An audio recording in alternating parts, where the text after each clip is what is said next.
आज हमने back propagation का सवाल देखना है। तो ये सवाल मेरे होमवर्क का था। इसकी फॉरवर्ड पास तो हो गया हुआ था और अब इसका बैकवर्ड पास था। तो बेसिकली इस सवाल के अंदर हमारे पास हमारी मैम ने जो हमें नेमिंग कन्वेंशन बताई थी वो ये थी कि आप बेसिकली अपने हर न्यूरॉन को नाम दे दो, लाइक सिक्वेंशली आप उनका नाम रख दो। जैसे यहाँ पे मैंने इसका नाम रखा है O1 O2 O3, इसका O4 O5 O6 O7 और O8। अब हमने करना क्या है कि इन वेट के वही नाम है जिन दो न्यूरॉन्स को ये कनेक्ट कर रहा है। तो अगर ये O1 और 4 को कर रहा है तो इसका नाम होगा W14, इसका होगा W15, इसका होगा W24 W25 W34 W35 W46 W47 W56 W57 और लास्टली हमारे पास होंगे W68 और W78। अब इसमें हमारी मैम ने एक और चीज़ कराई थी कि हमारे पास जो हिडन लेयर्स है ना, हिडन लेयर्स के ऊपर जो हमारे पास हिडन लेयर के ऊपर जो एक्टिवेशन फंक्शन है वो है tan h, और हमारे पास आउटपुट के ऊपर जो फंक्शन है वो है सिग्मोइड। अब हमने करना क्या है, बेसिकली हमारे पास जो अब हमने इनकी जब बैक प्रोपगेशन करनी है ना, तो बैक प्रोपगेशन करते हुए हमें इन सब के वेट्स अपडेट करने हैं साथ साथ। तो अगर हमें सबसे पहले बैक प्रोपगेशन हम करेंगे तो हमने पीछे जाना है, राइट। तो हम मूव कर रहे हैं फ्रॉम राइट टू लेफ़्ट।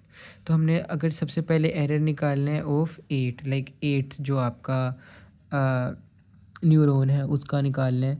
तो बेसिकली वो होगा ये कि आपका डेरिवेटिव होगा of your activation function into the derivative of your error function.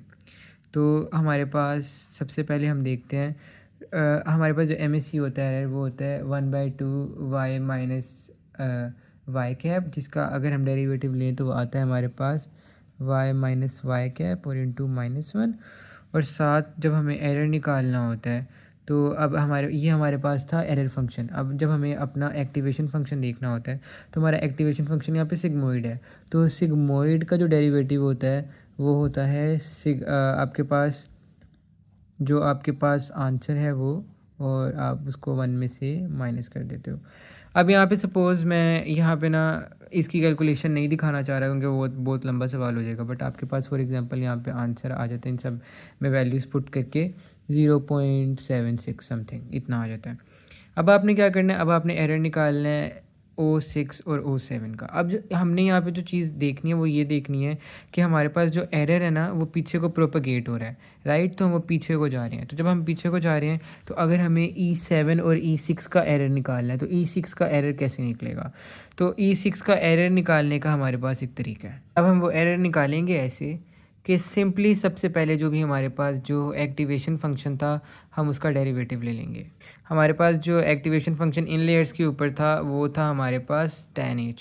तो tan h का डेरिवेटिव होता है 1 माइनस जो भी आपके पास आंसर था उसका आप स्क्वायर ले लो, और साथ आपने क्या करना है, एरर निकालना है।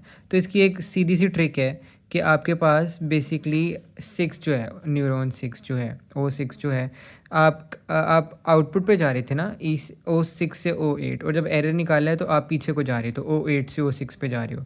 तो और तो जो एरर है वो अगली लेयर का एरर, और आपका जिस लेयर पे आप हो तो उसका वेट यानी W6 वो यहाँ पे आ जाएगा, W68 उसका हमारे पास यहाँ पे आ जाएगा। अब यहाँ पे भी आप इसको सॉल्व करोगे।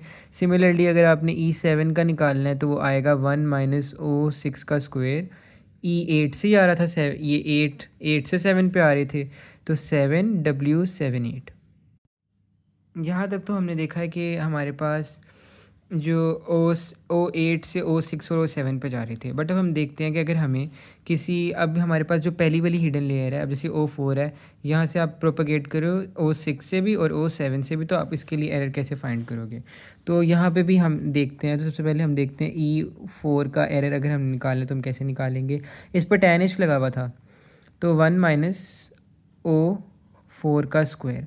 अब यहाँ पे साथ अब जो एरर है ना, वो एरर आप कैसे निकालोगे, वही वाला तरीका है कि वो कौन सी लेयर से मतलब कौन से न्यूरॉन से आ रहा था और उस उनके दरमियान में वेट कौन सा था।